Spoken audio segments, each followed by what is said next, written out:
Anyway, I was this does dovetail into what I want to talk about. It's a thing I read recently, but it's related to this. It's a book I read. It's a relatively short book. It's called War of the Flea by Robert Tabor, and this is the classic study of guerrilla warfare. This book was published in 2002, but it was actually written, I believe, in the 60s. This is a guy who was actually embedded with 1965, embedded with Fidel Castro during the Cuban Revolution. So, what the book does is it follows and gives examples of various guerrilla and insurgent uprisings across the 20th century. And there was a bunch.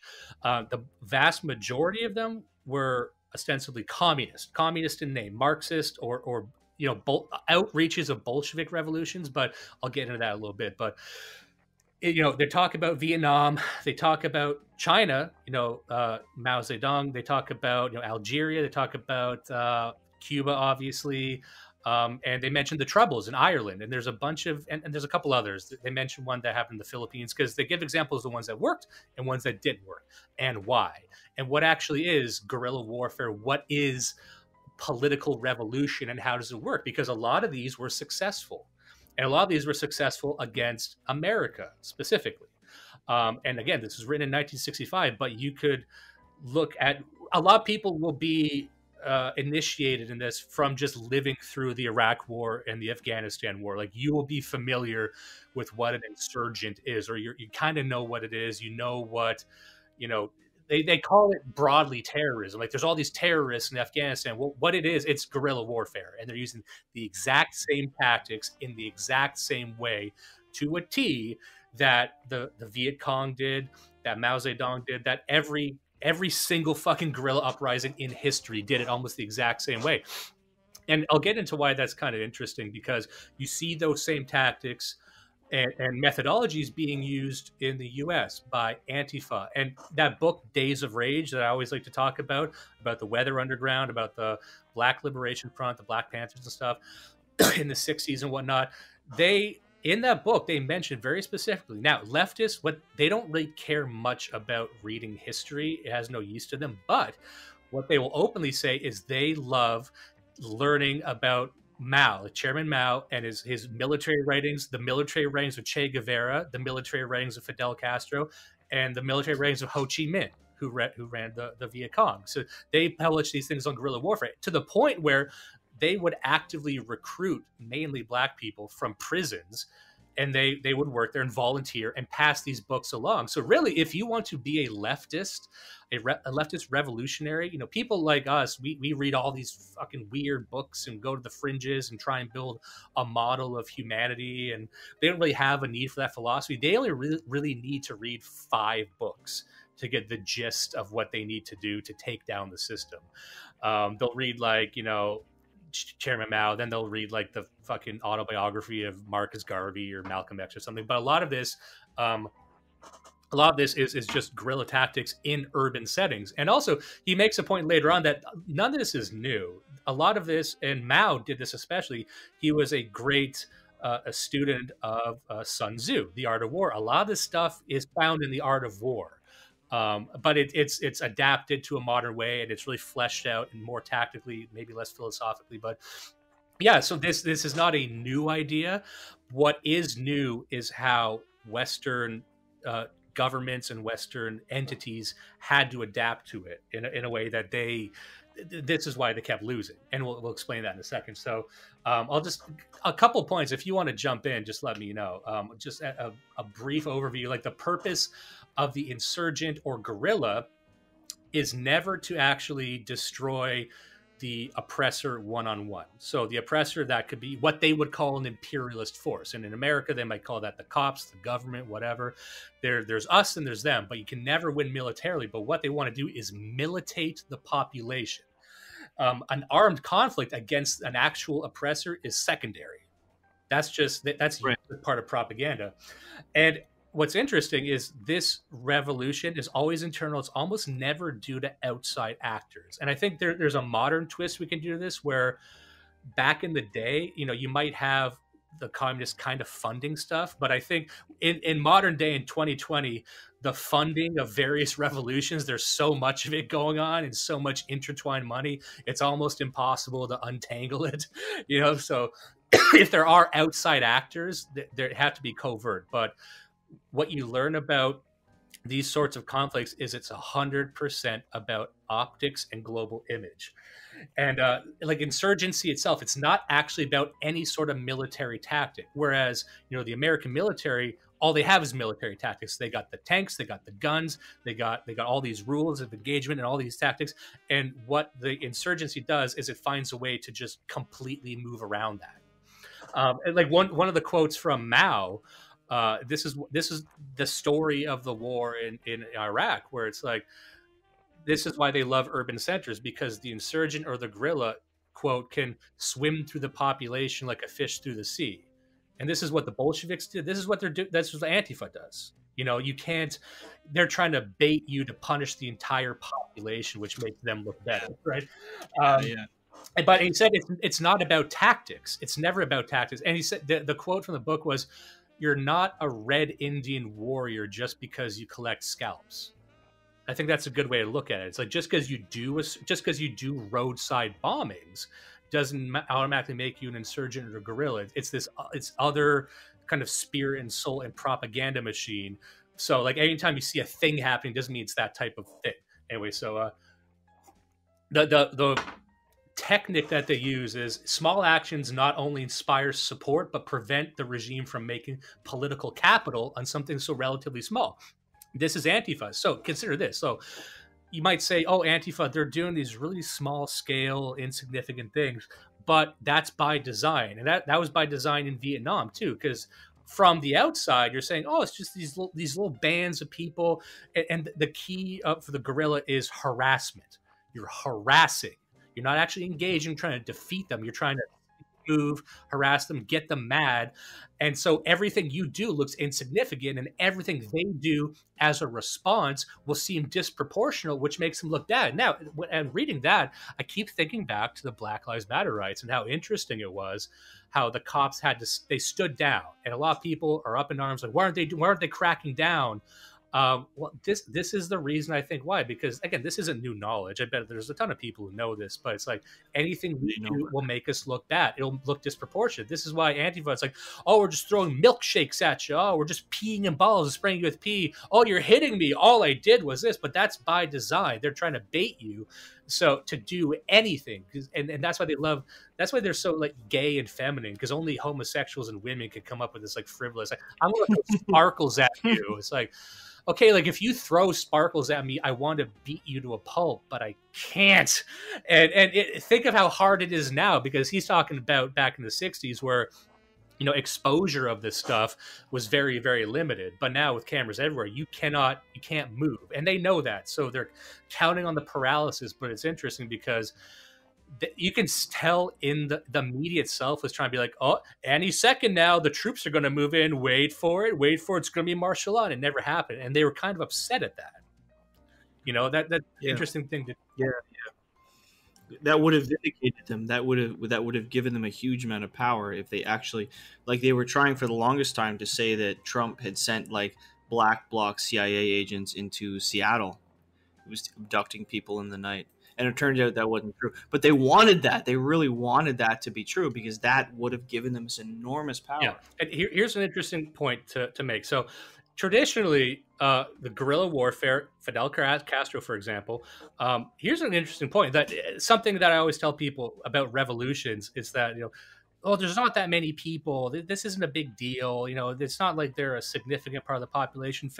Fidel Castro, prior to him basically taking over Cuba and ousting the president, only had like 200 guys. He had 200 guys in a leaky, shitty boat, and he fled into the mountains, and they built from there. And like the Viet Cong only ever, like, they were dwarfed by the American military. They only had a few thousand guys. Every revolution only had at most a few thousand guys. But what they do is they get support from the population. And that's their main goal. To militate the population is to get support from them, to hide amongst them. You must have them on your side, even passively. And this is what we see in Europe with, you know, various terrorists being sheltered by their Muslim communities, right? So you need that, and that's the capital they deal in. That's the capital that they're trying to rob from whatever they think the oppressor is. And every action the quote oppressor takes gets them more into the arms of the guerrilla or the insurgent, right? Especially if it's an outsider. And I'll get into this a bit later, but the idea, and this is why American militaries are so bad, because most soldiers don't want to be there. Most soldiers, they don't want to be in Afghanistan. They don't even like Afghanis. They're weird and they smell and they're backwards and they're hostile. And so there is, if you're an outsider, you're the other, or you're the imperialist by their definition, but you know you don't even like these people. So you're actually more likely to take things out on the civilians, which is a thing that happens, which is the best thing for them, because what they want, and that's not even like, oh, you bombed something and 5 people died, collateral damage. This is like, I hate you motherfuckers. I don't see a difference between you. I'm going to take this out on anyone I see, which is what they're trying to inspire. Yeah. In so many words. And so the idea is that where Antifa fail, and a lot of the Western leftists fail, is the fact that their ranks are staffed by, and here we go, the Jewish women, black people, and just a lot of women. Like, and women are always in these guerrilla situations and revolutions a secondary role. The women are often the ones who are public facing to make it seem like, oh, there's women on our side. They're not just a bunch of brutes. But revolutions are always done by men. But the reason Antifa fail, and I kind of laugh at this, is because it's full of black people who are dumb and easily distracted, and they just go away once they're distracted. You throw a fucking banana, they're gone. And then the fact is, it's mainly that's why the Weather Underground failed. The Weather Underground was a leftist terrorist organization in the U.S., but it was like Jewish students, and it was mainly women. And they were actually obsessed with black people, and they covered that in the book. But it's like, yeah, they weren't actually militant men, the men that could do the thing. And so that's where, in a true Marxist revolution, their desire for equity and equality handicaps their effectiveness. And that's so as I'm talking about this, I'm saying they're trying to mimic what's happened before. Right, but they're failing because of the types of people they have doing it and how fucking embarrassing. Like, Kyle Rittenhouse shoots 2 of these evil guys, and they're both pedophiles. It's like, yeah, because that's the type of person you have running the show, and you're always gonna these wiry little bugman types. However, here's where they succeed, and I want people to really think about this. So, guerrilla warfare cannot take place, or any revolution cannot take place in a country where there's not a well-known set of grievances, right? And this is what the Bolsheviks were very good at. The Bolsheviks, especially in the Weimar Republic in Germany, especially, they are very good at taking a bunch of disparate problems and aggregating them into one movement. So like, oh, here's the union guys over here, the agricultural people over here, here's the white collar people. They have different things, but we're going to bring them into one movement and send them forward. But you need to have those grievances. Now, here's what's interesting. Where I think Antifa and a lot of these movements currently have strength above their historical counterparts is their amazing ability to fabricate grievances. And I think that's what you need in an initiated Western culture like we do, because we know what an insurgency looks like. So we do have grievances, but they're very, very good at making new grievances, convincing people that they have those grievances, and then bringing them in. So it's not even that they're taking advantage of something that's already there. They are creating the sandbox itself, convincing people that they are oppressed when they're not. But that's how they do it. And that's what they're very, very good at. So, and I think that there's something to be learned from that, the ability to fabricate grievances and implement them in people, which thereby weaponizes them. That's just a thought I had as I was reading it. So, and the idea where guerrillas tend to succeed, and this isn't so much these days, but back to Mao, he had said, if you're taking on a huge oppressor, outgunned, outmanned, outmoneyed, and as he's doing the Chinese, the Red Revolution was, the only thing we have is time, space, and will. And that's what we have that they might not have, right? Because we live here and we have the will that they do not.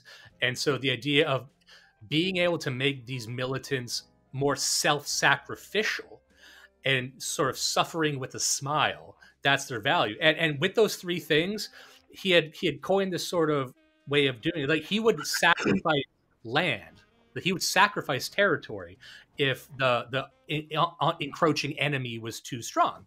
And the reason he did that, and from the outside, it looks like he's losing. Wow, he's losing all this territory, but he's sacrificing space for time, and he's trying to use that time to get will, right? So, and then you might have to sacrifice some will to get space, and sacrifice. Like you're always doing this sort of transactional thing with these three things. So you might actually have to retreat further into the woods, and that's where all these revolutions start. Actually, they tend to start.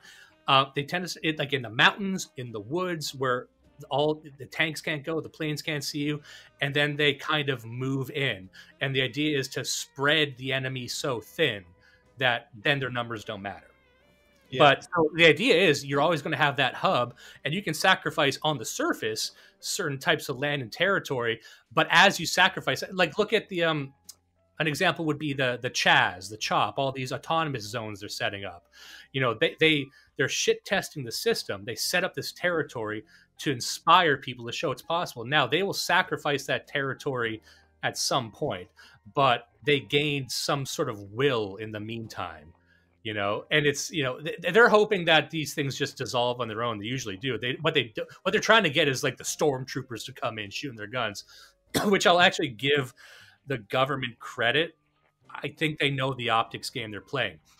And that brings me to another point, that the reason America loses these uniquely, and I'll give you a good example of this. So in Vietnam, there were two wars back to back, two Indo-Chinese wars. The first one was the Viet Cong, Ho Chi Minh against France, and they were just straight up colonists. They were just a colonial power who wanted the land, wanted the power, and they didn't really care much about international optics.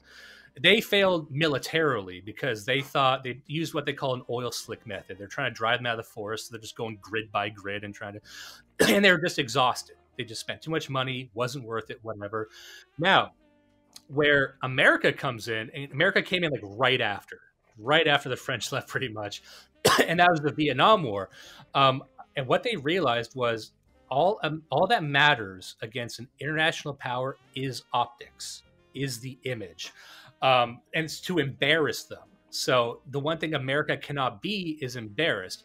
And what America cannot be, and they did this in Cuba as well, is you can fuck with their economy and their image more than you can with anything else. So, and I'll liken this again to America. Let me frame it this way. When I was in Toronto at the G8 summit, this would have been when I was working at a restaurant downtown Toronto. That's where we first started seeing in the news black bloc tactics. No one really knew what that meant. He's like, "What is that?" And they ran stories like, why are they destroying stores? Why are they destroying banks? It seems chaotic, and especially Antifa, they're smashing stores, and then the same type, the neocon types, throwing their hands in the air. Why are they doing this? They're destroying their own communities. I don't get it. This is crazy. What they're trying to do is attack America economically. They don't actually care about the stores. What they're trying to do is make America seem so chaotic that it loses its power as the financial center of the world, and furthermore makes it a place that people don't want to invest in. Because if you're trying to attack, in their minds, a capitalist system, they're trying to attack America, which is the economic powerhouse of the world. How do you attack that? By making it seem so chaotic, you don't want to park your money there. You don't want to invest in America. They're trying to cut you off from investors. And this is what they would do in other countries. Like if America has like oil interests or sugar interests, these countries, they'll attack those to separate that country from American interests. Now, America is like, okay, we're not going to invest in you anymore. You're not going to give you money because you don't got it under control. See ya, you sort it out. Now they're severed from America. And you see what I mean? So to attack something based on its image or its economy is actually surprisingly easy. And this is exactly what happened. That's why, Trump's trying to pull, that's why everyone's trying to pull troops out of Afghanistan. It's like, it's too long. It's too expensive. It's too much. It's too much. That's how they fucking win. That's what a war of attrition is. It's based on money. It's not really based on as much on spirit or soul. It's based on like, I can't make the fucking numbers work anymore. And that's why France left. It wasn't profitable. Like, And that's actually way easier than like killing every soldier, which you don't really have to do. Yeah. Let me check here. But you could do that if you were just having a good time. Yeah, exactly. But with something like America, with Russia, with China, global opinion is paramount. So what they're trying to do is get all eyes on them. And again, that's where Antifa succeeds. That's where they all succeeded. Where it's like you're trying to, and America will talk a big game that we don't care what anyone else thinks. No, they do, and they'll care even more if economically they start to slip, and China starts making moves, and Russia makes moves, and maybe even India. Then all of a sudden they're going to start to care how imperialist they look. Britain cares a lot. We'll look at them though. Yep. And I'll give you, sorry, this might be going a bit long, but I think a more relevant example to modern times would be the IRA in Ireland. So this was a case, pretty much the exact same thing, except urban warfare, mixing in with the crowd. And that's an example where it wasn't even won militarily. And I think that's more relevant to what we're talking about now, because this isn't really going to end up with AK-47s in the bush if you do it right. Because the IRA, numbering very little, having very little public support at the start, by the way, conducted this, and this was the Weather Underground too, conducting bombings, bombing buildings. Only if people died, but it wasn't as many as you would expect. They would attack police stations, there's tons of bombings, tons of assaults, and that's what the IRA successfully baited the British government to really crack down on the entire population. Once you do that, the population turns against them, runs into the arms of the guerrillas. Here's what I think the big enchilada is that I saw in this book, just to speed it along. In every single one, and IRA wasn't communist really in any way, but in all these other ones, these communist, Marxist, Leninist revolutions, they learned from Mao. They learned from the Bolsheviks. They studied the literature of communism and Marxism. However, every single successful revolution was highly, highly nationalist and highly, highly ethnocentric. Because I'll give you an example, one that failed. A revolution that failed was in Malaysia, and there was Chinese communists there, and there's quite a few of them. And they were starting to have their groups and their propaganda and their fighting, but because they were Chinese, the Malaysians couldn't interface with them. They didn't want them. They were outsiders, because a guerrilla movement needs to come from the people. And now, when the communists or the Marxists say the people, they mean in a universalized way. But again, this is China, this is Cuba. What they had was an imperialist enemy, the West, America, but they were extremely ethnocentric. And one of the reasons that some of these revolutions really started winning was because to try and suppress them, they would bring in more police and more military, and they're typically military agents. They're outsiders. So I think it was like in Algeria or something, or one of these where it's like they started bringing in a bunch of Turks, and the Turks were like half of the police at one point. They were out foreigners, and then the police started resenting them. The police started working with the guerrillas because they still had that racial awareness. They still had that nationalist awareness, and that's why so few of them actually went full Bolshevik and full Soviet and tried to spread it. So it's funny that even when it works, even when it has to be very integral, has to be of the people, no outsiders, you have to be of the land to convince people. And I think that's what is going to really prevent anything similar happening in America or Canada or the West in general, because you don't really know what it looks like in a multicultural place. And even in the IRA, you might say, oh, there's not a huge difference between the British and the Irish. Yeah, there is. And they completely played on that sort of ethno-religious difference, right? And then, especially if the oppressor sees themselves as the outsider, they just hate all the people. And they're more likely, like I said, to beat those people and persecute them because they hate all of them for making them be there. But anyway, that's just the idea that even within successful communist societies, they had to be pretty fascistic in their technique. I had mentioned this before. It is funny to me because the communists that's such a boomer thing. What are we supposed to call them? Left wingers, socialists, whatever. I tend to call them just like Marxists in general. Sure. So we say Marxists, right? They want to create some kind of polite police state where they can enforce their rules. But I mean, They have all these rules, and they need to enforce them. They need police.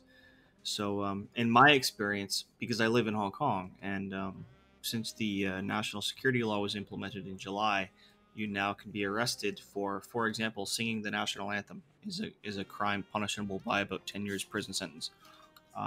So, who are the police officers? What kind of Hong Kong police officer, being a good Hong Kong citizen, a Hong Kong person raised here, family, mother and father, perhaps own a restaurant, went to high school in Hong Kong. What kind of person, being that kind of Hong Konger, would go out and arrest his fellow Hong Konger for singing the fucking anthem? Well, I'll tell you who would do it.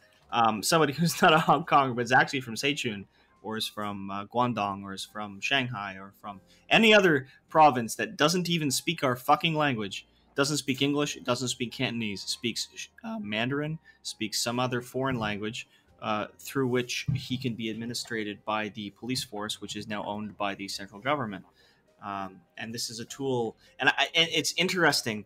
We talk about ethnicity, but there's something deeper than that. It isn't just about ethnicity. It's about otherness. It's about difference. It's about being able to separate the opposing force from the insurgents and say there's a core difference here, and you can it's easy for you to tell yourself that they're not human. It's easy for you to throw their children in a mass grave and treat them like dogs, because you're not going to accidentally associate them with your own children or your nieces or nephews. And the same thing, like I remember being in Macau not long ago and going to the Cherry, what do they call it? The barracks there. They call it I was about to say the coolie barracks, but it's not. It's called the Moorish barracks, because the barracks of the police force is called the Moorish barracks in Macau. Macau is a Portuguese-Chinese colony, but the police force for the longest time, while administrated by the Portuguese, where is Portugal? I mean, everybody just remember, this is on the Iberian Peninsula, and for the longest time, they had their own issue with invaders, with the Moors, with these North African Arabs. And the Portuguese, even after ridding themselves of the Moors, used the Moors as a colonial police force in their colonies, because it made it easier not only for their own Portuguese colonists, but for the Aboriginal inhabitants, in this case Guangdong Chinese, to be othered by the police force. So they used Arabic-speaking police force as a Portuguese colonial power to rule over Chinese-speaking colonists. I mean, Aborigines. It's crazy. Yeah, and it's time and time again. You see this, like, Europeans have done it, other people have done it, Arabs do all. Like, it's almost a boilerplate thing to do. And also, just back. One thing I missed, but it's so quote unquote fascist. Just to wrap it around to what you're saying. The irony. Anybody who's listening or who cares to use this as a barb, right? Like the left wants everything to be, it's very egalitarian. All races are equal. All cultures, all languages are equal. But the truth is that their whole system relies on othering. It relies on using, you think of the Harlem door, it relies on people from a certain area of a certain ethnic background, of a certain language, coming in, and they're only able to rape and kill children because they're not children who have the same shape of their face, they don't have the same skin color, and they don't have the same language. And it's such a fucking... It's absurd. Here's the difference. Fascists just want these ethnicities gone. The leftists and the Marxists, they want to use and abuse them. They want to use them as slaves. Yeah. Fascists don't want, if you want to, okay, let's assume the Holocaust happened. Let's just assume. For a moment, as a thought experiment. And look, they killed the Jews, yeah, because they didn't want them around. They didn't use them as slaves. They didn't breed them as a slave stock. That's what the leftists would have done. Call me a Holocaust, or they call it denier or revisionist. But to my understanding, early Germany wanted to relocate the Jews, and they were a huge part of the planning of the nation of Israel. They wanted to create a new home for the Jews. Why? Because they hated the Jews. They wanted to get rid of them. They wanted them to have their own place, in the same way that, to be totally honest with you, I hate Somalis. And I don't hate Indians, but I hate Canadian Indians, and I wish that Canadian Indians had. I'll give them pick a town, pick any town, pick any city. It's yours. Just go there and stay the fuck out of my hometown. Yeah. Jesus Christ! And also, I just want to say, I want to kill you. Just stay away. I just want to say one thing that is so interesting. So when you look at the way Antifa and Western Marxists are doing this, so one of the things, I'll give you an example with in Vietnam and in some of these more agricultural or agrarian societies, they would get the rural people on their side because they were living under, you know, their sharecroppers or whatever, and their big chant was, land for the tillers. Like, you till your own field. That'll be your field. It won't be the field of the landlord or the feudal lord. And they like that, but consider that. Consider that within that system, there's still ownership. And it makes a point by saying the one thing that the insurgent and the guerrilla force has to be able to do is defend private property. That's how you get them on your side, because you're trying to say, like, they're not going to take anything from you. We're respecting you. And, maybe we'll even build you schools. Maybe we'll even increase the amount of things you can own. But that runs completely counter to what Western Marxists and leftists are trying to do, which is there is no private property. And I think that's what's really handicapping them, is they're moving too fast. They might be able to introduce that over years, but like, again, even within these revolutions, hyper nationalistic, hyper ethnocentric, and they still have private property, right? So but consider their thing that the leftists do now in the West. It's like, kill the landlords, right? That's their big thing. Like, you have a landlord who's overcharging you. He's making money by doing nothing, and you're a worker. That should be your house, right? But consider that your house. So you're baiting them with that. Don't rent. That's your house, but that's still my house. I still don't want to share that house. Yeah. So they're leading with that. They're kind of teasing you with this idea of the guy who owns it won't own it. You'll own it, but their goal is no ownership. But I think they're still trying to grapple with that. You know what I mean? Like, it's one reason. I mean, that's what people don't want. Even these diehard communist guerrillas still want to own their own fucking house. Like, they still don't do Marxism right. I believe it's not about not doing Marxism right. It's that, like, I don't even want to label what it is they're doing. Whatever they're doing, it's completely internally inconsistent. And I am so confident in that belief that it causes me to not be an evangelist for my own beliefs, because I very confidently believe that any intelligent person, anybody worth not putting a bullet in the back of their skull, will eventually believe what I believe anyway. I'm not even going to expound at this moment what it is I believe, because it doesn't matter. If you're a human, you'll figure it out. Don't worry about it. But yeah, I mean, it's fucking absurd. And the thing that frustrates me more than anything isn't the useful idiots who are that internally inconsiderate or inconsistent.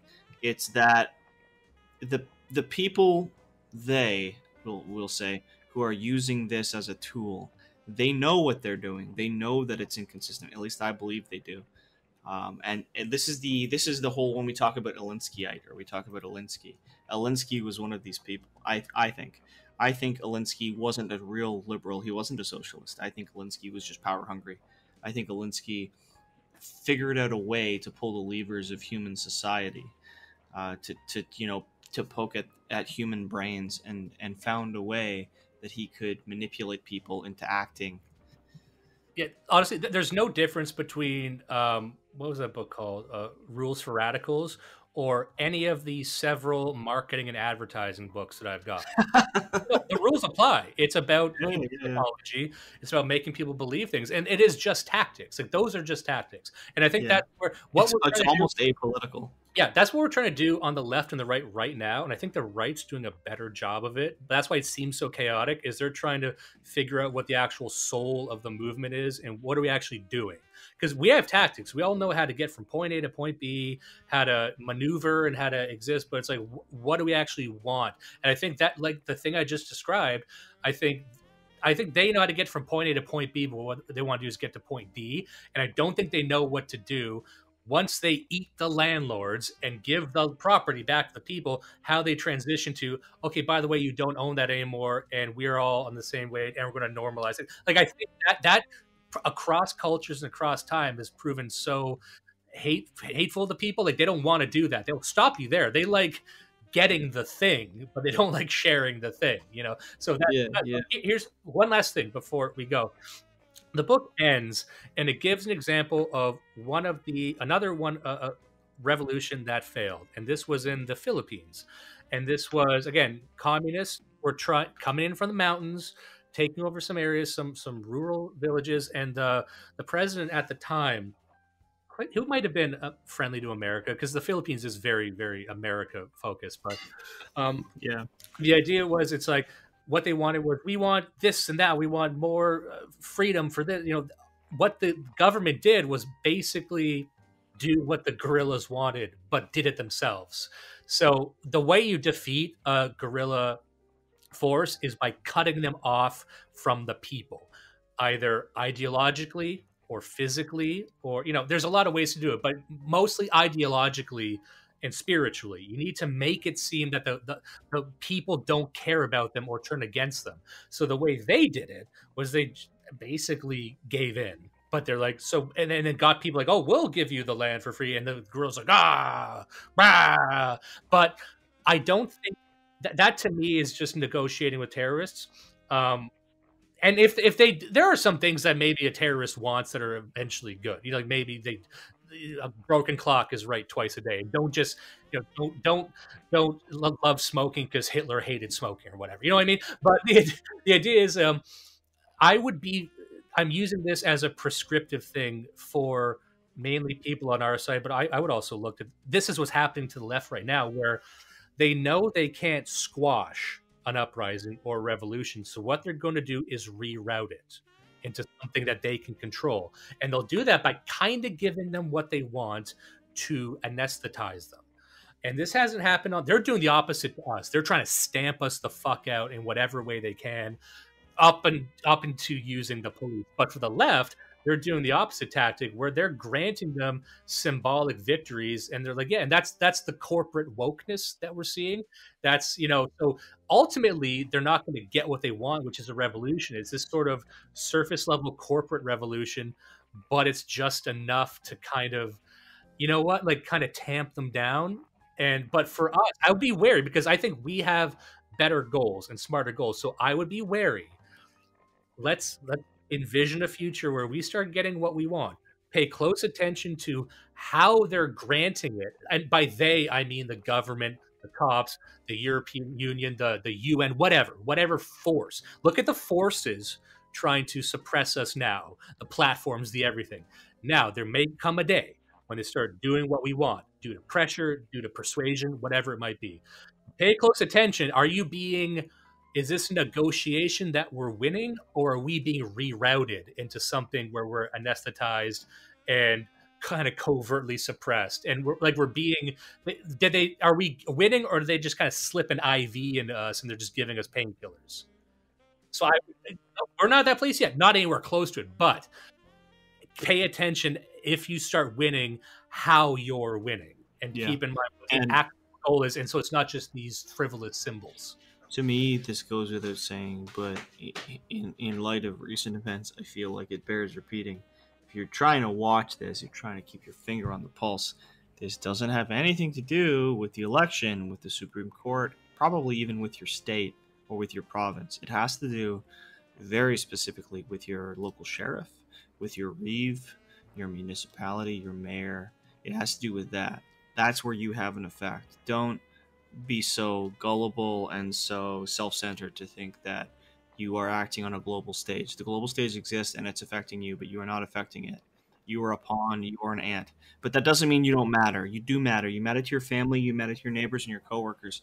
Go and do something within your sphere. Let me say two things. One, I don't know why we're talking so low right now. Oh, because my wife's cooking. Oh, sorry. I just thought it was like we're talking about sheriffs. I'm like, is this code? I don't know what's going on.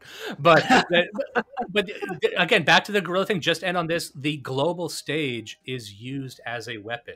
The global stage, the concept of all eyes on us, isn't used because we necessarily care about their opinion. We're using them, or not us, but in general, the group in question is using them as like leverage. So they don't care what the fuck Russia, China, the UN thinks. All they know is that these forces can exert political and mostly economic pressure. And that's all they care about. Anyway,